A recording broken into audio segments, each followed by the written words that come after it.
ፈቃድ ሳይሆን መወለድና እድገቴ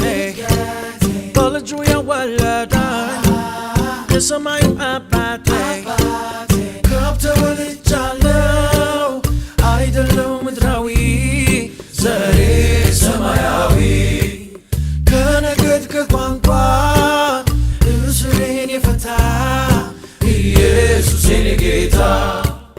አቢናከውን አላከብር አልገኝ ዘር ቁጥር ሰፈር ጌታ ሰውን እንደሚያያል ብሔሩን ሳላይ ሰውን ወዳለሁ አቢናከውን አላከብር አልገኝ ዘር ቁጥር ሰፈር ጌታ ሰውን እንደሚያያል ብሔሩን ሳላይ ሰውን